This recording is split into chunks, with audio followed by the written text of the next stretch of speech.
maybe it's my mental state more, because, you know, people are very happy. You can be very happy in Jersey forever. Some people don't leave the island, but for me, I'm not like that. I need excitement. I need change. I get bored. You know, I came to Bangtao in September. I loved it. I met George and obviously Frank and the guys, Alex. And from then, it's quite hard to not want to move here and be involved in that. I love martial arts, and, you know, there's no better place to be. In Jersey, people almost get stuck in a rut. There's not much to do. You do get bored, exactly like you just said, and you need a bit of change. And once I felt that, I needed it. It was only a matter of time.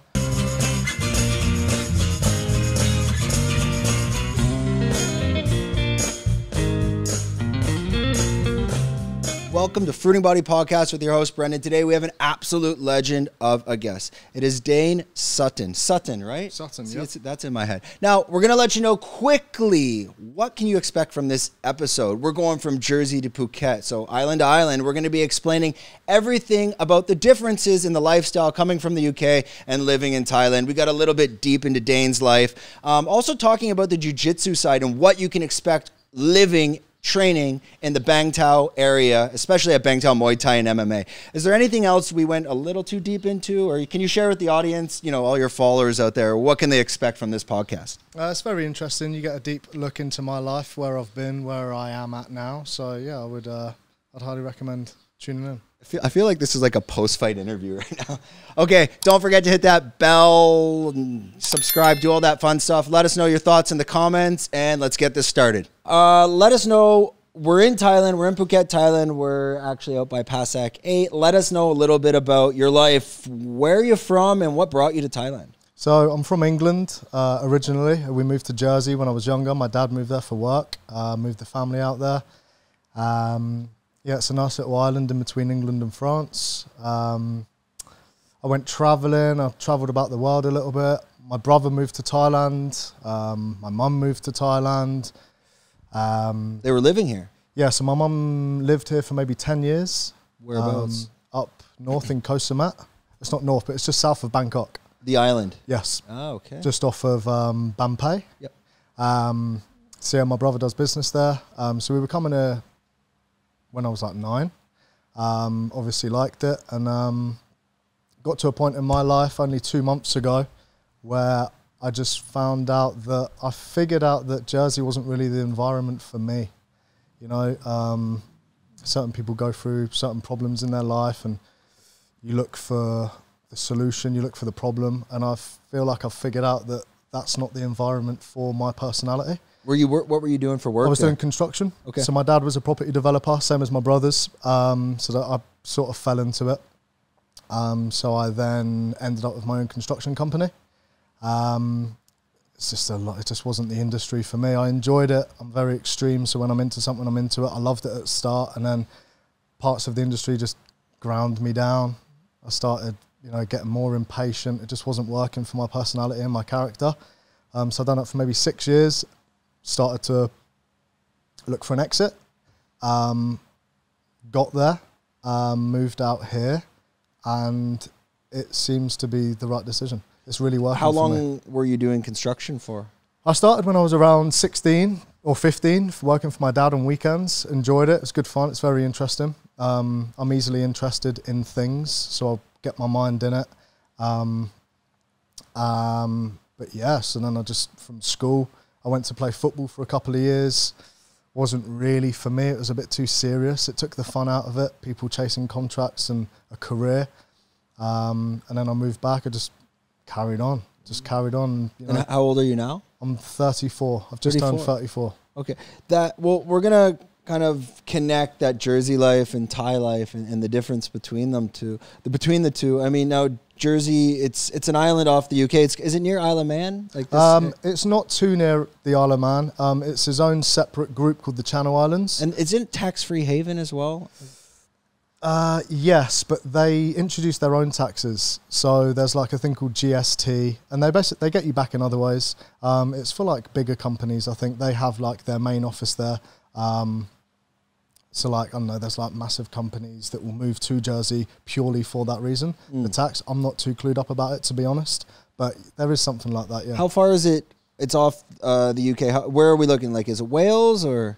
So beneath the UK, so like near, say, Bournemouth, Portsmouth. Yep. And then just above France. So it's literally in between England and France. The bottom how of far England. are you taking a ferry to get there? We get a flight from Jersey to London. It's 1 hour. Oh, okay. So you Yeah. actually now Yeah. can you take a ferry to the mainland to Portsmouth? Yes, I think the fast ferry's 3 hours. Holy shit! It's Yeah. way it's out there then. Yeah, well, it's only maybe 50-minute flight Okay. to London, so it's not that bad. What's the difference? You know, not just Londoners, but in general, people from the UK. I mean, obviously, in the UK, people from Liverpool, Manchester, Portsmouth, London. These are all different people. Right. What defines someone from Jersey? It's quite a well-off island. Everyone's, compared to the UK, fairly wealthy, I'd say. Like the wages are good, the work opportunities are good, finance is booming, construction's booming. There's a lot of work. There's a lot of money to be made. But other than that, it's not too different. It's not too different. It's very small. So you've got like the small island mentality of people. A lot of people know each other's business. A lot of people will talk about others. There's a lot of like envy and jealousy. It's not really, it can be seen as a toxic place, but also it's very safe because it's so small. There's not too much crime because people know they can't get away with it. You know, like within a day they'll be found. Like if you were to, no one even thinks about stealing a car. You know. What about now Phuket? Let's say from the north to the south, it's probably 50, 60 kilometers, but pretty much everyone's stuck in this 20-kilometer radius. How big is the island, Jersey, north to south? Jersey is 9 miles by 5. Oh, so very small. Very small, 45 square miles. And I think it's maybe a population of 110,000 people. So it's quite a lot of traffic and stuff. But yeah, there's a main area called St Helier. That's obviously crowded. There are some like parishes, we call them. So England have cities, Jersey has parishes. So I guess like on the outskirts, there are some quiet places, yeah. Same as anywhere. It's just like a tiny version of England, right? Okay, interesting. Now this lifestyle, I mean, it's wealthy out there. You can make good money. I'm sure at a certain point, it just probably generally gets a bit mundane, a bit boring. How did you make that decision? Like, you know what, I'm out of here. I'm packing up the bags. Let me go try a life in Thailand. Can you walk us through the beginning of the initial idea right to the execution? I guess like maybe it's my mental state more because, you know, people are very happy. You can be very happy in Jersey forever. Some people don't leave the island, but for me, I'm not like that. I need excitement. I need change. I get bored. I'm very extreme. So, you know, I came to Bangtao in September. I loved it. I met George and obviously Frank and the guys, Alex. And from then it's quite hard to not want to move here and be involved in that. I love martial arts and, you know, there's no better place to be. And it sort of highlights, not how bad things are back home, because it's not bad, but it highlights how good things can be. In Jersey, people almost get stuck in a rut. There's not much to do. You do get bored, exactly like you just said, and you need a bit of change. And once I felt that, I needed it. It was only a matter of time. It wasn't even worth fighting. It was like, this is what's going to happen. I just need to make it work. I mean, that's pretty quick. September, we're May now. When did you actually land back here on your second leg? So I landed back here 2 months ago, so at the beginning of March. But again, it was taking a toll on my behaviour back home.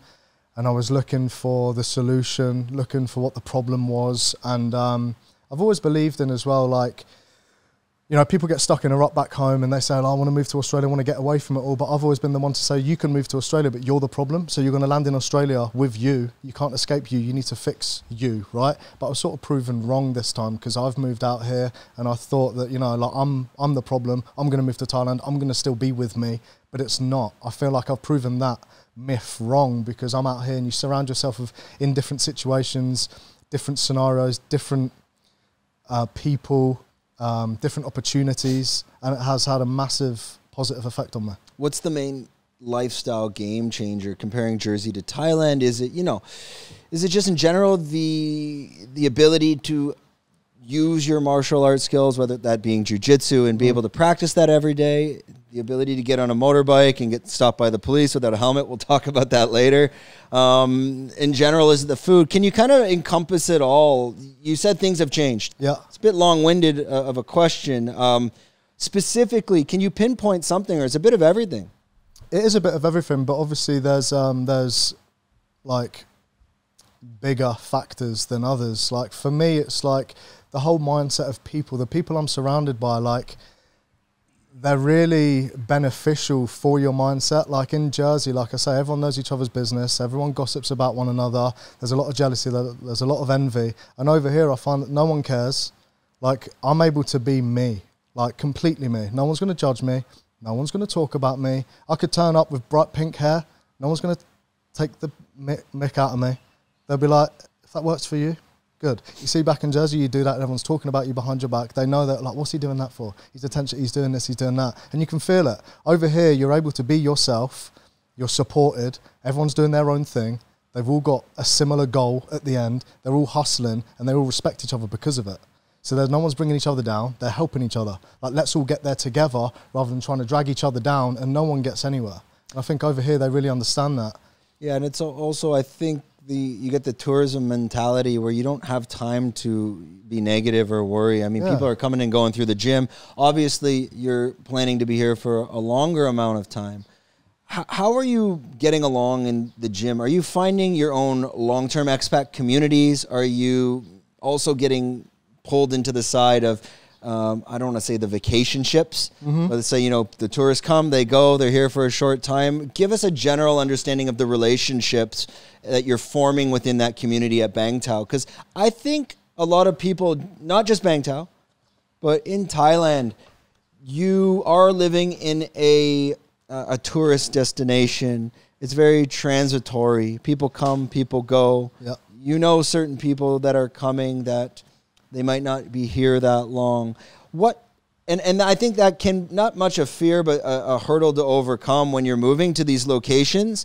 And you need to also protect yourself. Like, is this person a tourist? Are they an expat? How do I form my group here? So as you are new into Thailand and really moving in here, you've been 2 months. Is this something that you proactively look at? I need to create my core group, but how am I also, you know, getting along with the tourists that are coming and going as well? Okay.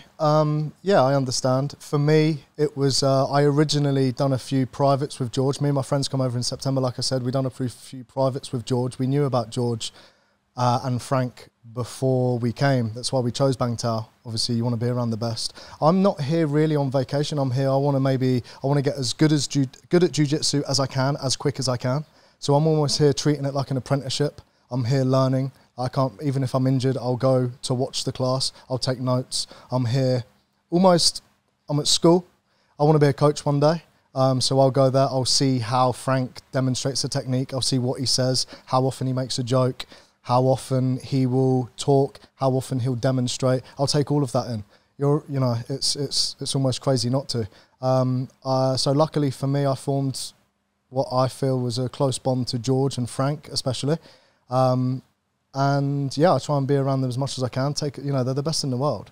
Yep. I try and take everything I can. Even I'll see Brad Riddell on the pads. I still, every day, I'm like, that's Brad Riddell taking pads. I'm going to take in what I can. Like, what value does he bring to this gym? Obviously, he's got his name.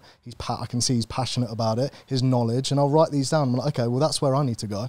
I need to get more passionate.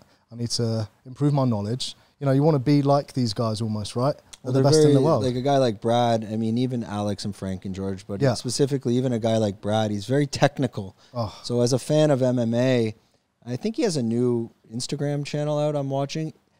It's interesting to watch Brad's content because if you can you go through it and you see the technical side, when you go back to watch the UFC or any MMA event, you're going to see things in a new light you never even thought of, especially like how technical he gets.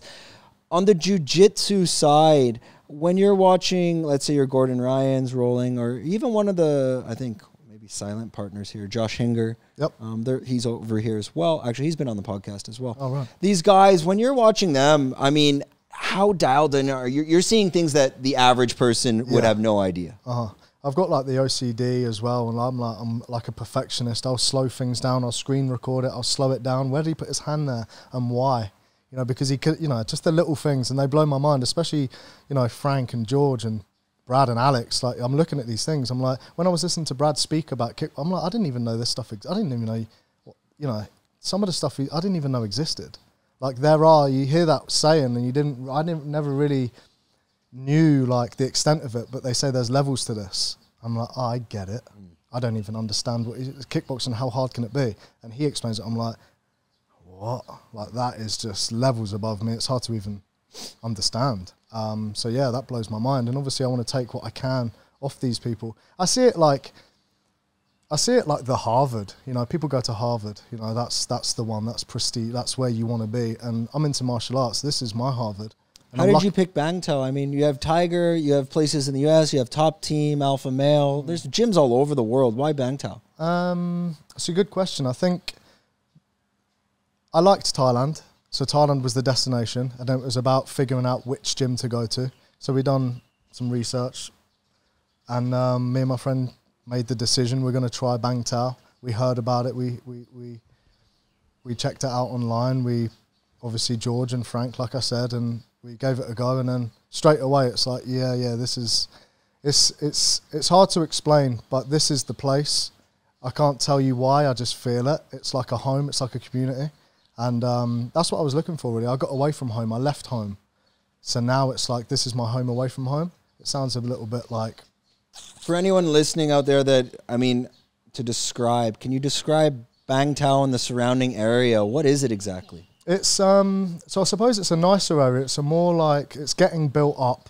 There's some nice places, but Bangtao Gym itself, it is like a little community. It's like a family almost. Everyone gets along. Like you see people in the Bangtao t-shirts, like, hey, you know, like we train together, and you've automatically got a connection. You've got something in common, something to talk about. Like you say, you're all there trying to work for the same thing. You're trying to learn martial arts, whether to be a fighter, whether to be a coach, whatever. But you have that thing in common. You know, you can do a jiu-jitsu class and 2 hours later you're sat on the mat with a complete stranger from a place in the world you didn't even know existed, talking about things in common. And it's just insane, like it's crazy. It's very hard to explain, but it's just the connections you build with people. It's a great feeling. And even like after the classes, you get on the motorbike. Can you describe the surrounding area? Like where are you going after class? How do you spend your free time when you're not training? I'm trying to learn to rest. You know, we don't rest enough. Like being from the UK, there's always pressure. You're always being chased. You always need to get something done. But over here, it's not really like that. So you need to learn to rest. So we go to the spas. We try and chill out. You know, I've still got some work to do online. So, yeah, you'll get on the motorbike. It's silly not to, but you don't have to wear a helmet. You're driving around in, like, lovely weather, not a cloud in the sky, just shorts, just free. Like, that feeling of freedom is just, it's something you can't really explain. Like, you can do whatever you want, whenever you want. No one's going to ask you, why are you doing that? You know, everyone minds their own business. And yeah, it's the freedom of the motorbikes in Thailand. That's always been once I'm out there, that's my go-to. That's the feeling I revert to. Do you have that in Jersey as well? Like, is it motorbike freedom or mostly cars because of the weather? It's cars, mainly. I don't have I never had a motorbike, unless I was young, you know, like you pass your motorbike test a year before your car license. So you're on the motorbike for a year, but after that, it's not really just the weather is a bit, yeah. Driving around in the car is okay though in Jersey. It's fine. Over here, I wouldn't really like it. A motorbike's easier obviously to whiz in and out, but... Well, I think that pivots into the story of what happened on your way over here. I mean, everyone in Thailand faces this issue all the time. You were on your way over to the podcast. You were stopped by the police. What happened? So I was stopped by the police on the way over. I wasn't wearing a helmet, which is silly, but it's hot. It makes me sweat, and it's not very comfortable. I also didn't have my international driver's license on me. So I was stopped. I was pulled over. They fined me.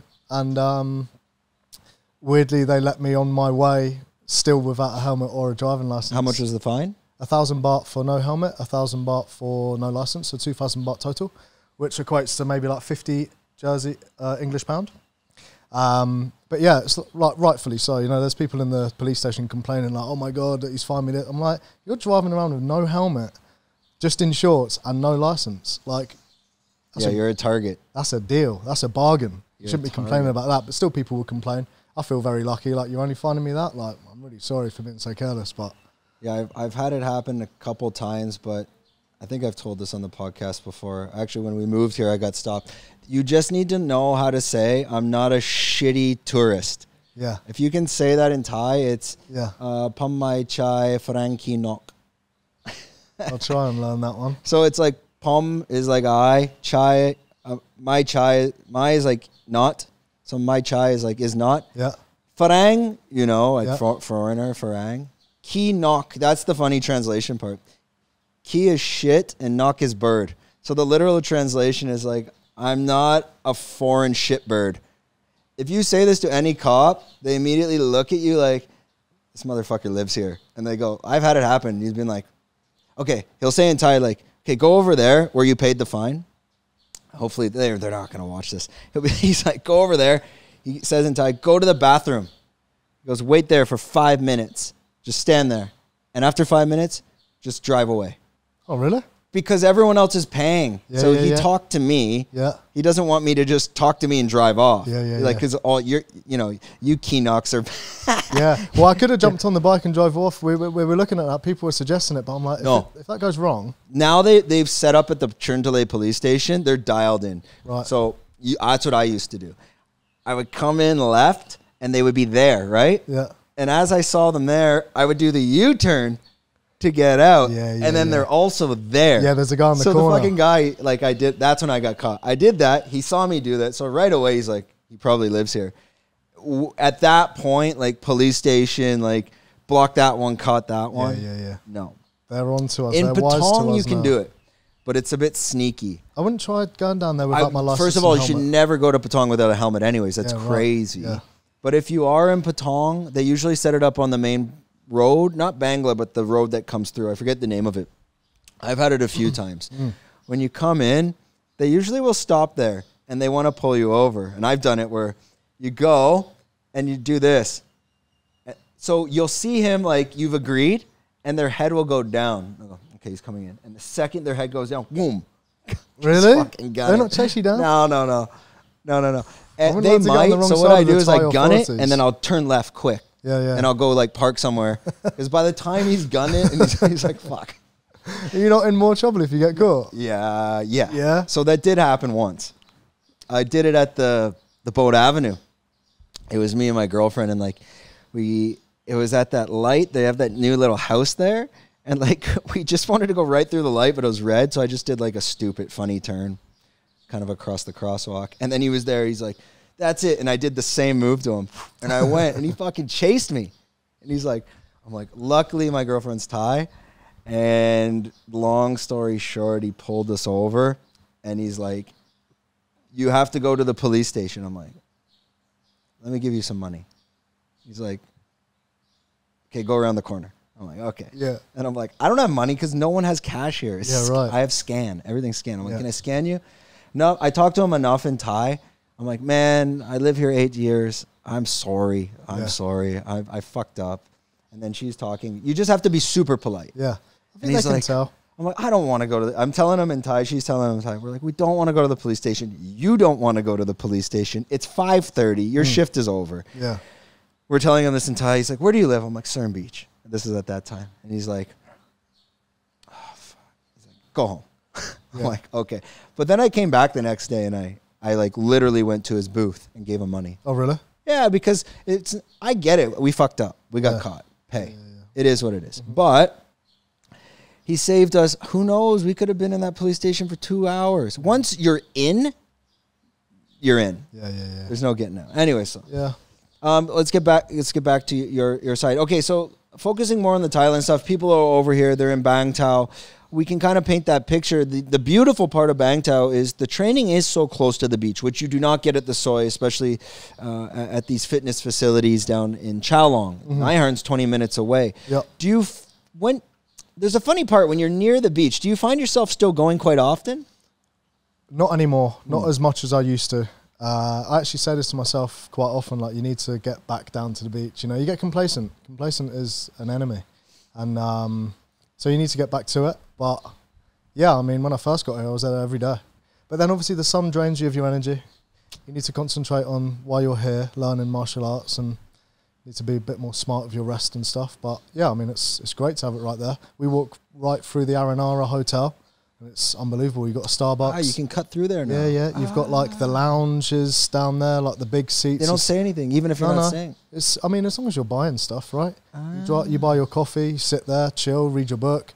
This is before training, say 7 o'clock in the morning. It's insane. I don't think you used to be able to do that. Oh, really? I don't think you could I go don't even through think that. they can. Maybe. They can't track you now, really, because you're walking all the way through. The hotels in Thailand are generally good if you buy. Yeah. Philippines, no, they're crazy.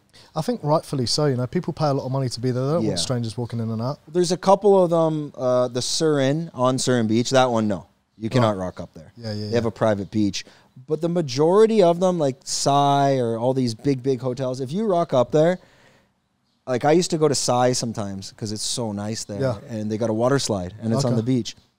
If you get a chair, you grab a towel, and you buy lunch, they don't care. Oh, really? They let it go. I understand when people have got a problem with it, to be honest, because, you know, I've paid a lot of money to stay in nice hotels, and I don't want strangers around there. I paid a lot of money to be here, and, you know, now everyone can just come in here. Yeah. I get it. I understand. But obviously I'm grateful that if they do let me in, I'm happy to buy their product, whatever they need. Yeah. You got to be fair. Of course, yeah. I wouldn't just be a cheap Charlie rocking there. And no, exactly use all the that. facility. So, but yeah, no, it's a great place. Go down there, and in the morning, it's good to, you know, try and help you be grateful for where you're at. You just sit there sometimes, just looking at the sea, with a coffee, a book, or whatever on your phone, and you're like, this is insane, you know, because like I say, like you get complacent, right? So it's good idea to every now and then just remind yourself, like, look at where I am, look at what I'm doing. You know, it's like we're in the top 0.5% on the planet to be able to do this. Oh, 1% of 1%. I Right. think. Yeah. People are dreaming. I mean, I was here a whole COVID, and it was fantastic. Yeah. You're on your side, getting into the technical side of jiu-jitsu. Tell us a little bit about that story. How did you initially get into martial arts and bringing you to the place you're at now? I got into martial arts because I grew up, you know, we were fighting and we were getting into trouble, and we had, like, you know, anger issues maybe, or, you know, just one of them kids. I had 2 older brothers. We grew up scrapping and fighting for this, fighting for that. And then I got into trouble with the police once, and it was for a violent situation. And it was time that, you know, I needed some discipline. I needed to be taught the art of How to control the energy to and channel that energy. Yeah, your ego, your discipline, and all that. So I turned up. I started off with MMA, and you quickly learn, like, Who would have given you that direction to go there? my cousin Daniel. My cousin Daniel was doing jiu-jitsu. He was trying to get me up there. He knew what my mind was like. I'm in all Jersey. Yeah. So I'm either all in or I'm not interested. And he thought I'd be good at it. He's like, give it a go. You'll be completely obsessed, and this will be you. Like, so right enough, I gave it a go, and I never looked back. I was What there, age was that? This was around 7-8 years ago. Okay. Yeah. So 25, 26. But yeah, it really helped. Like, it helps everything. Like, just your outlook of life, your outlook on people, the respect for others, discipline, how to check your ego. Because, you know, you don't know who you're talking to. You don't know who you're disrespecting. You know, there's a funny story, actually. There was a guy from school who, we were in like year 5 or whatever, and I remember not being very nice to him for whatever reason. And then years later, you know, this guy's promoting me at jiu-jitsu. So it's funny how things turn over, you know. Like, I wasn't very nice to this kid at school, and then next minute he's like completely controlling me in that situation. It's like, you really got to be careful how you treat certain people, because later on in life it can all turn. I'm like, I never thought this would be the case here. You were just some kid that we didn't really get along in school. Now you're like promoting me in jiu-jitsu, giving me my belts, giving me my stripe promotions. He was your coach?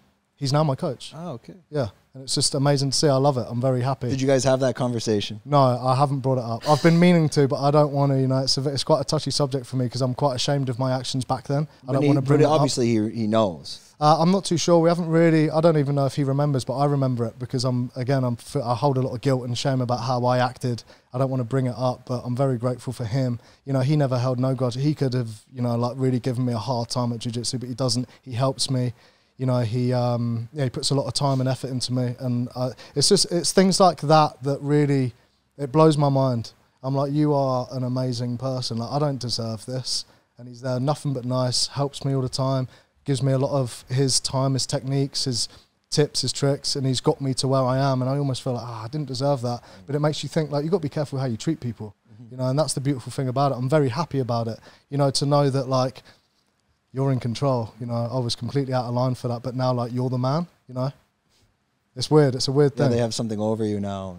Yeah, he does it. Well, the best thing about it is, like, they're not, the guys in jiu-jitsu aren't like that. They would never make me feel like that, you know. I think it's I think for jiu-jitsu, and especially people at a high level, they reach that pinnacle of, there's a certain thing I can do that you can't. So yeah, at the end of the day, I still have that control. Yeah. Like, for example, I don't have that level, but at any point, you can pretty much do whatever you want with someone like myself, just because of the technique, the years and years of training. So I think you become complacent with that, or the ego kind of dissolves essentially. But also it teaches me other lessons as well, because he was never out of order to me. He never said a bad word. He's only been good to me. He's only helped me, and that's helped me figure out, like, this is a good feeling. This is a good feeling that he's being that way to me. He's a great guy. What can I take from that? He's like, well, he's obviously forgiven me.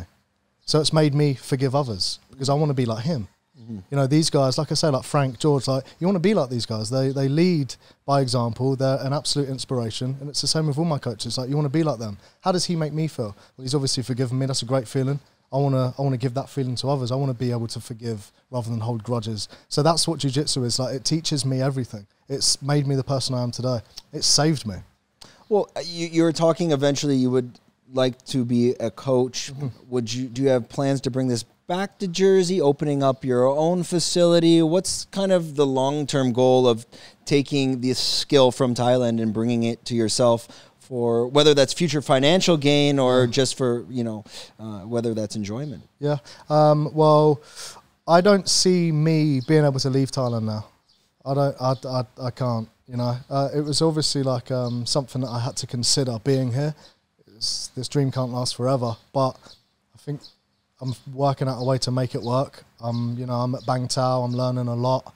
Again, I'm trying to pick everyone's brains every day. Even if I'm not actually training, I'm injured, I'll turn up. I'll listen to how Alex explains things. I'll listen to how much time he spends explaining, doing the actions, getting people involved, you know, like being funny, this and that. I'll take everything I can. Hopefully I can then implement that coaching myself. I came over here with the intentions to maybe open a gym myself, maybe a coffee shop and a gym, maybe some apartments to rent out. But now I'm at Bangtao, I'm going to find it very hard to leave. Because if I do that and set that up elsewhere, I then can't be at Bangtao every day, you know. So, yeah, we'll see. But for now, I'm very happy. I'm trying to take it day by day, learn as much as I can. Again, I treat it like school. I have to turn up. You can't just not go. Even if I'm injured, you have to go. You have to take notes. You have to take everything in you can. And we'll see where that takes me. But, yeah, whether it's an opening at Bangtao in 2 years, if they think I'm worthy and I can be of use to them or add any value, great. If not, you know, maybe open up somewhere. Who knows? Yeah, and I don't think it's so much as a competitor. The island's growing so fast. There's room for everyone. There's enough pie for everybody here. There's other facilities as well. Sutai, my friend Nando Bohalio, he's running that. Do you know Nando? No. Nando is the black belt. He opened up the Gracie Baja at Sutai Gym. Oh, okay. Nando's over there. I've seen that. Yeah, I think they ended up selling Sutai to a Russian, though. They had that place forever. Yeah. But I still think he's the instructor over there. How does the jiu-jitsu community work, whether it's, let's say, just in general in Phuket? Is it open arms for people to jump gyms and train with each other? Or is it similar to Muay Thai where you don't really go to another gym? There is that stigma, if that's the right word. I think Here, just push that up a bit. That's okay. Yeah, I think it's all dependent on your coaches, right? Like for me right now where I'm at, I feel loyal to Bangtao. Bangtao's done a lot for me, whether the gym and the owners know it or not. They've done a lot for me and I feel like I owe them everything. So for me, being the person I am, I wouldn't even think about going elsewhere. No, I mean just training for the day, like not an actual leaving the gym. Yeah, like I mean, a day training. I wouldn't. The guys wouldn't have a problem with it, right? But that's because they're good guys. There's some people with the ego. They're like, you can't train elsewhere. You know, they don't like it. You're part of our gym. But I suppose that's each individual gym and each individual personality of the coach or whatever. But, you know, the guys at Bangtao, they want the best for you. And if moving gym is going to work out better for you, then we're always going to be here. Good luck. You know, if it doesn't work out, please come back. I know other gyms aren't like that. I can't say names or pinpoint exactly what one, but yeah, some gyms make it quite tough for you to be able to go out and experience different gyms, experience different cultures and stuff. But I think, again, it all depends. The guys are great. They want what's best for you. And if what's best for you is going to another gym, I wish you the best of luck. How is the level of jiu-jitsu in terms of training partners compared to other places you've trained around the world? Very high level. Very, very high level. Sometimes on a given day, how many people are on the mats? 50? I'd say 50 is a good number. 50 would be a good average. Yeah, around there. But yeah, some of them, not day one beginners, but some, obviously, everyone's on their own journey. They started at whatever times, but, you know, you've got the coaches like Philippe and Alex that just, in my opinion, just on another level. They're amazing. Like, I can't get near them. And others I do have really good competitive battles with, and others that I'm miles ahead of. So you can use each one. If I want a really hard roll and I feel like I need like brought down to earth a little bit and reminded that like you've got a long way to go, I'll go with the black belts. If I want to try out some new techniques, I'll go with the lower ranks. And if I want a good scramble and a good hard round, I'll go with someone my level. And then, yeah. What level are you at now? I'm a blue belt, but I don't really do gi, so I wasn't really promoted. But I'd say I'm about middle of the road. I'm not the best in the world. I'm definitely not the worst. You're kind of comfortable purple brown? Yeah, I can. Yeah, I'd say in my opinion, I'd be like mid purple to brown. And that takes, so people understand, that can take 7 years. I mean, yes, yeah, it does. It depends how much time you put in. You know, there's a lot of factors to it. How quick you learn. I've got a friend back home who I think he got his black belt inside 7 years, but he's just, you know, this guy's just a freak. You show him something once and he's got it. He's got it down. I need to drill for a few days, but yeah, some people pick it up really fast. Some people pick it up really slow. I put a lot of time into it. I research, I study, I watch, I take notes. I take it quite seriously. It's extremely technical. I mean, I rolled for almost less than a year. I found it wasn't for me. More, I felt like I just kept getting injured by white belts. Yeah. And we were training with white belts, and like I like flow jujitsu. Like if I rolled, Nando was the black belt. He knows but there was a flow. And then you'd roll with white belts, and there was a tension. Yeah. I remember rolling with one girl, and like when you're drilling, you know, at the end, and you get to the choke, I remember once, like, and that was the end of it. Two guys. One, they would just crank it or crank your arm. You're like, but I'm giving you the arm. And then what happened is I kept getting injured. Yep. And I want to play golf. I want to play hockey. I want to go lift weights. Someone would crank on my shoulder for no reason.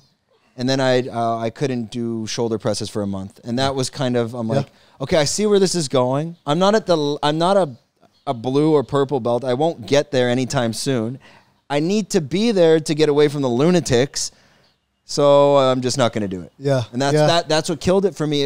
There was a lot of ego with the white belts, and you could feel the tension. Or some guy, I remember there was a white belt that wore like a metal cup, and he would fucking drive it in your back as a pivot. You're like, buddy.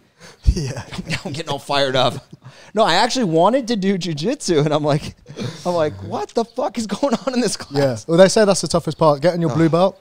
See if you can get to your blue belt. You've done the hardest part. Like it's kind of like you've jumped in the ocean, and there's just thousands of beginner retards swimming around. Yeah, and I'm trying to get away from them, but they're all dragging you a bit. Yeah, or you're getting an elbow in the eye. Yeah, and like I understood because I'm a big fan of MMA, and I trained Muay Thai for 3 or 4 years, so I get it. But I've always wanted to be in that flow state where it's just I surf. I get it. It's like when you're jiu-jitsu is like surfing. It's very similar. You're in the moment, and that it is very meditative because if your brain leaves the moment, you're just gonna get smoked by a wave, or this guy's gonna do that to you. When you're surfing, it's the same thing. Yeah.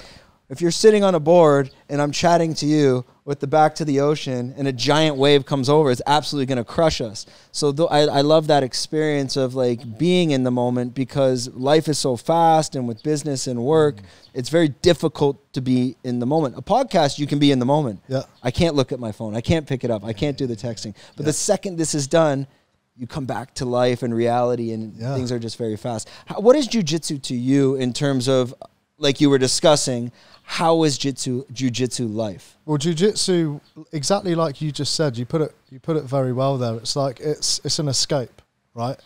And I've used other things to escape that weren't good. They weren't healthy. Right? So it's whether it's drug abuse, alcohol abuse, whatever it may be.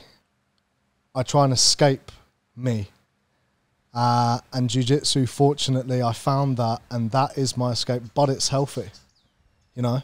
So let's do more of that. Let's keep doing it. And yeah, like you say, it just leads you down this path, and you didn't even realize, like 4 years later, you know, I'm in Bangtao training with like the best in the world. And it's like, how did you get here? It's like, well, you just loved it. You just become obsessed with it. But yeah, I think that's the key, really. And like you were saying with the white belts as well, it is true. It's very true. People sometimes struggle to get into jiu-jitsu because of that, and they don't give it enough of a chance. Like, you're safer rolling with the black belts, who are dangerous people. You're very safe rolling with them, but you roll with a white belt and you can get really badly injured. Yeah, because they do unnatural moves, you know. They don't know. Next minute your knees popped, and I didn't know. But black belt is obviously very, very safe. They know exactly what they're doing. They know how to manipulate certain parts of your body, your limbs and stuff. So yeah. Well, white belt, you don't have many tools in your belt. So it's like maybe after 3 weeks I have 4 tools. Yeah, right. So any position you're in with the black belt, you're like, well, I have these 4 that you taught me, and you know what I'm going to do. Yeah. And then your brain can go to, well, what about this crazy move that I don't know that doesn't exist? Yeah, let's try that. And that's when you get injured. And then the neck guys, you're like, oh, sorry. No, you're not sorry. You were careless. Yeah. But no, yeah, that's what jiu-jitsu is for me, really. It's a healthy escape. Like, I think of nothing else. Like, you know, some people have their own demons, or, you know, they're riddled with mental health problems, whether it's OCD, ADHD, demons from the past, guilt, shame. And you're not feeling that in jiu-jitsu. You're focused, you're learning, and you become obsessed with it because you can't ever learn it. Like, there's new moves being made up today, new controls, new pins. It's never ending. And, you know, that's what really... And then you start... I begin thinking, like, I owe jiu-jitsu. You know, I can't turn my back on it now. It's brought me this far. It's done this for my mental health. It's saved me. I can't not turn up because I'm tired. I owe it. So I need to turn up. I need to keep going. I need to pay jiu-jitsu back. You know? Yeah, I see you're doing a lot of content. It's still a relatively new account. Yeah, I made it maybe not even 2 months ago. Not 2 months. But it's very consistent, focused on technique. Yeah. Let us know, what is the channel on Instagram, and what can people expect to get from that? The channel on Instagram is Buttscootah, AH at the end rather than ER. And it was just funny, something I made. Well, Frank was calling me to take the piss out of me in training, because I was obviously always on my bum. I like to play leg locks and stuff. And he was like calling me a Buttscooter to take the piss. And then, so I just created an account, and I thought obviously it would be good to, you know, again, keep the mind occupied, keep it stimulated. So I thought that would be fun. I can learn to edit videos or do whatever, try and keep up with the world, because it's obviously going down that social media route. So I started this page. I started putting videos up for my friends back home that I used to like teach moves to. I obviously can't teach them no more. So I put these little videos up to like remind them. And then they were like, oh, that's cool. So I've done some more and more and more, and now it's a consistent thing. I try and do it every day. I've got people from like around the world reaching out to me like, thank you so much. Like, that really means a lot to me. You've inspired me to get back to the gym. I had a bad injury 2 years ago. I'm feeling down about myself. I've put like some serious weight on. I'm not doing well mentally, and your videos have inspired me. I need to get back to the gym. And I'm like, shit, that's serious. Like, thanks. You know, that's massive. So that keeps me going, keep putting these videos up, trying to help people around. He's in America. I've never met him. I don't know him. And I'm able to share something that's going to help someone on the other side of the world. It's deep shit, you know? Yeah, your account will blow up fast because you're doing it the right way. I think, this is another thing, like I was saying before, what you learn, what I take out of Bangtao. Like, one of the best things about Bangtao as a gym is the passion that the boys have, and like their knowledge is insane. And the knowledge comes from the passion they have. Like, you've got Frank Hickman, which is, you know, arguably the best wrestling coach in the world. And he's taken a one-to-one with a stranger, maybe a brand new to wrestling, never done it before, a day one rookie, and he's on his hands and knees, and he cares. He cares about you getting that grip. He cares about you being able to advance position. And like, that's so inspiring. So I take that, I'm like, you know, I try and take what Frank has taught me, put it into my videos, and it works the same way. People from the outside can see I'm passionate about it. So the effect that Frank Hickman has on me, I'm able to have that effect on someone else. And that's just, you know, if everyone can adapt that mentality, we can all help each other. We can all, and it's a good feeling. To be honest, it's a selfish feeling as well, isn't it? Because like you think, oh, I'm helping that person. I'm a good person because I'm making them feel better. But really it's for yourself as well. It makes me feel good that I've helped you. So it's almost like a selfish thing as well, right? So everyone feels great. Yeah, I mean, it's going full circle. It's win-win. You're giving energy. You're also absorbing it as well. Yeah. Do you expect it's powerful stuff? Do you expect anything long-term from this channel, or is this more a creative outlet for you, something else to do so you don't get complacent?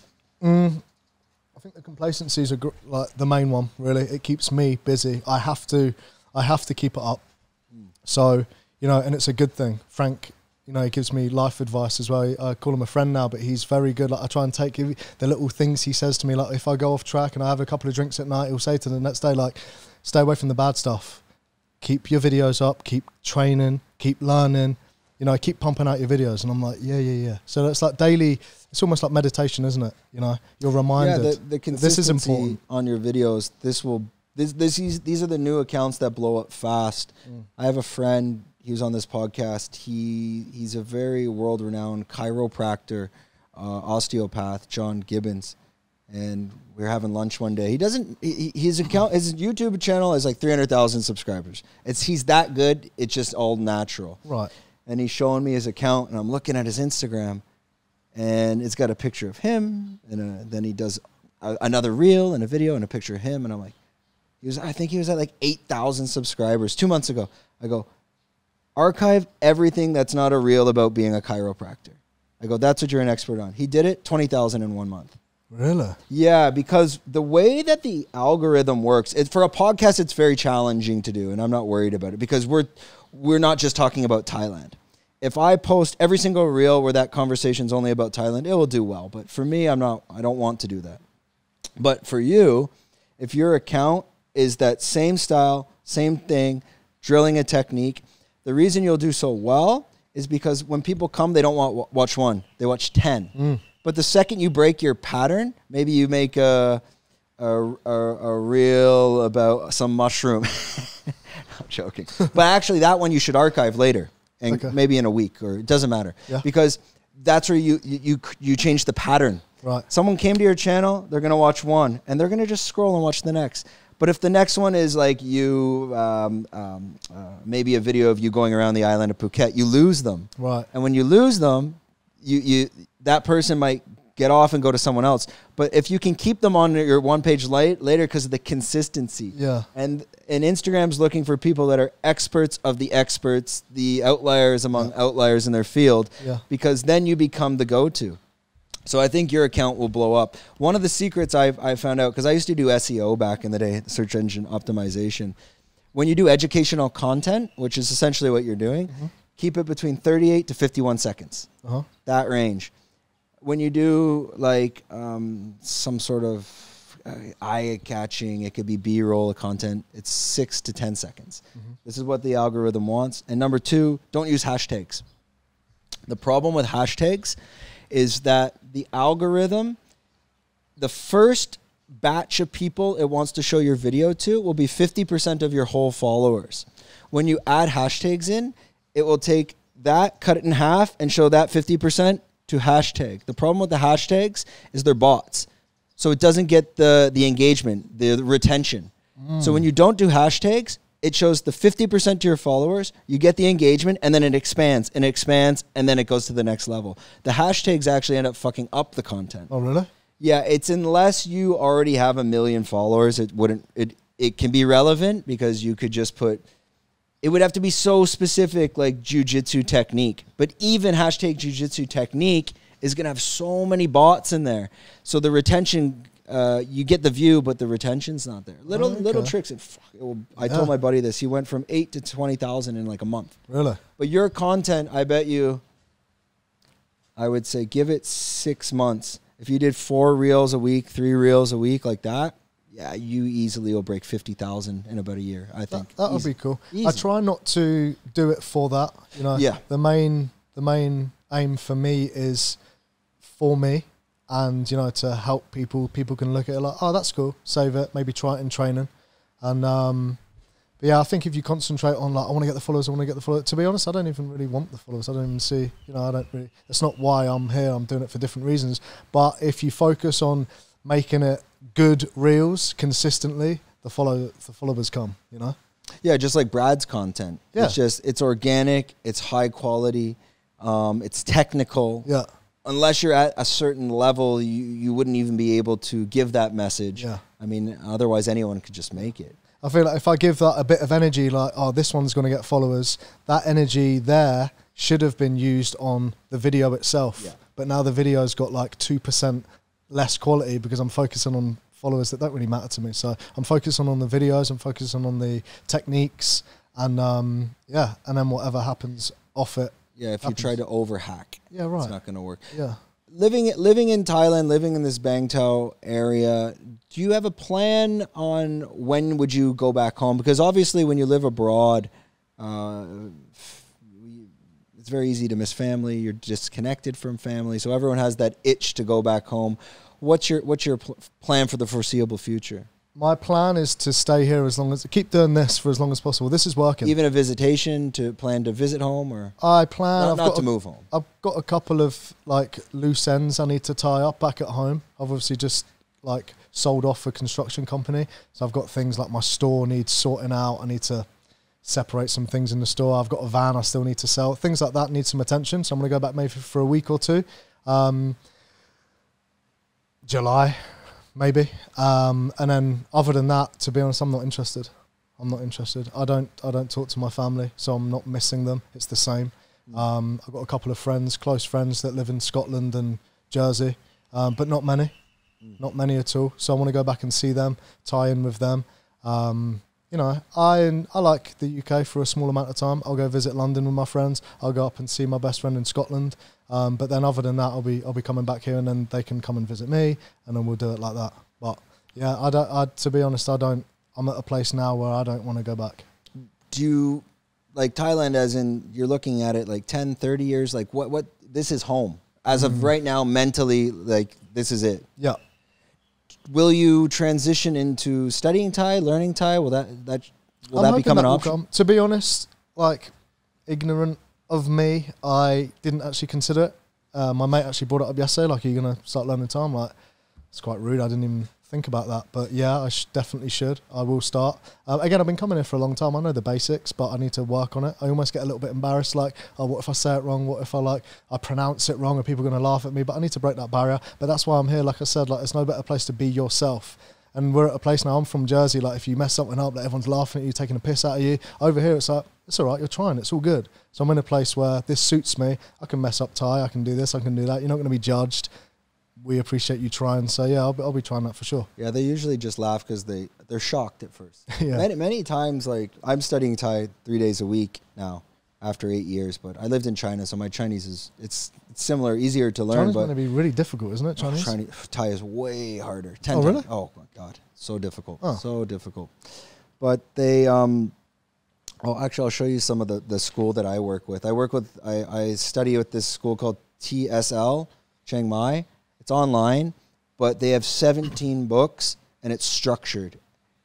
It's the only one I've found where there's actually, like, it's a building block. Like, we're going to teach you pronunciation, then we're going to teach you slow vocab, grammar. Like, you actually go through a flow of a structure of books instead of just like, hey, let's get a Thai tutor, and today we're going to teach you the word balloon. Yeah, right. It's like, well, I don't even know how to say I or eat yet. Yeah, What's going on here? So it's very, I'll show you later. It was the one that I found because I believe it's like Jiu Jitsu. You can't bring someone in the class and start teaching them black belt techniques when they don't even know the basics yet. Jiu Jitsu mirrors life. You need to have foundation as well. You have to get your fundamentals down. But it comes in it comes in quite handy in Thailand, especially around the locals or let's say the police. Yeah. It's just a respect thing as well. Well, they'll look at you differently. They won't, like, you'll go to shops and it's just, it unlocks you from like being in this certain lifestyle in Thailand to like now you're slowly entering the Thai world. Oh, really? And you start to learn a lot about the culture behind the words and the meanings, like the time. Holy shit, there's some amazing stuff. Like when you start to learn the time in Thai, there's 4 ways to say it. They break it into four different times a day. Di, Tum, Moon, and I forget the 4th one off the top of my head. But basically, it's from army. So like Di means hit, like in Muay Thai, kick, Di. Okay. And what they would do is it's around midnight, the army would hit a piece of wood and it would make this D sound. So that's why the name changes. And then gung is actually them hitting the gung at 6 a.m. in the morning. So it would go into 4 pieces. It'd be like gung 1, that means 6. 2 hits, gung 7. But in Thai, they'll use that word. That's crazy. Yeah, so what's interesting, anyways, the point is, when you start to learn Thai, you're not just learning the language, you'll start to learn why they say things and why it's happening. So you start to learn the culture on a different level that you would not be able to get. Yeah. What time is it? Oh, okay, well, before I get absolutely, this arm's going to get it's getting roasted. hot, isn't it? It's just creeping in. It's This creeping in. This is the problem when we're filming outside. At least the lighting's okay. It's been lovely until now, to be fair. But I did start feeling that on the back of my head. Well, since you're going to be here a while, Yep. obviously we can do a second one. Yeah. And when I do that second one, we'll chop something up. Let's say it happens in 6 months down the road. Mm-hmm. Do you have any goals or anything that you would tell your future self of what you think you'll become, even in the next 6 months? To be honest, I want to keep getting better as a person. It's helping me massively here. It's teaching me like really good concepts, behaviors, patience, understanding. I want to keep building on that because I've come a long way in 2 months. Honestly, I've come a long, long way, and I'm noticing it, and it's a good feeling. So yeah, as weird as that sounds, that's what I want to keep doing. I want to keep building, being a better person, working on my integrity, understanding others rather than judging. Someone might say something or do something, and rather than jumping on it, well, this is that. It's like, oh no, like try and understand where he's coming from. Don't jump at it. People's ages. I sometimes forget like these kids are like 20 years old. You sometimes forget that. So that's where I'm at right now. I want to keep working and being a better person, and then hopefully good things will come. Well, it sounds like that boils down to being too judgmental, essentially. Yeah. Yeah, judgmental or maybe impatient. I can be impatient with people sometimes when they've got maybe a good reason that they don't want to wait around. Being impatient in Thailand, that is, it's going to turn you into a crusty old expat. Yeah, real exactly quick. that. Yeah, no, exactly. Yeah. So there's no better place to learn it, is there? I was golfing with a friend of mine yesterday. Holy shit, he's like 75. We're driving on the road. No patience. But I think there has to be like a bell curve of where impatience is allowed to leave. Yeah. And he's just, there's like, Thai people who drive the motorbikes against traffic. Yeah. He's driving. I'm like, you're going to hit that guy. He's like, it's not my problem. He keeps driving. The fucking guy just went in the ditch. What? He's like, well, I guess that's his fault now. Yeah, I'm like, it's still, there's a certain point where it's still Thailand. You got to kind of, you need that patience. The reality is, the way I look at it, if Thailand was wherever you came from back home and things were structured and things worked perfectly, well, it's going to be fucking expensive to live here. Yep. There's a reason why there's a certain cost. You cannot have your cake and eat it too. Yeah. So the fact if certain things don't work, well, other things work in a better way. Yeah, yes, right. there's controlled corruption, which I do like at a certain level. Yeah. There's a reason you didn't lose your motorbike today. Yeah, exactly that. That's it's about fair. understanding that. And like I was saying, like there's people complaining about it. I'm like, no, this is all good. Like this is all good. It's about just understanding and just staying calm. Well, that's the thing. You even if you want a couple beers and you go to the beach, you can have a couple beers, drive your bike home. There's not a thought in your head where, this is going to be a problem. Yeah. Back home in these places, it's like, are we even going out tonight? Like they're trying to, keep everyone inside. It's a nightmare. Yeah. I get that as well. There was a situation, like you were saying about like the Thai life. There was a situation at home. I got taken to court by some employees. And it was like for not issuing pay slips when I paid them. But my system was a 24/7 thing where you could just log on and see your payslip. So I didn't think there was a need for me to send you a payslip when you can just log on and see it. And I got fined like £2,000 each person. And I'm like, this is crazy. This is crazy shit. And it's stuff like that, you know, a lot of people moan about it back home, but it's stuff like that. You come away from it, and in Thailand, there's almost like there's no bullshit. You know, there's not someone's just going to fine you like 50,000 baht for not much. Do you know what I mean? It doesn't really happen. And I think that's the difference as well. Like, you're freer.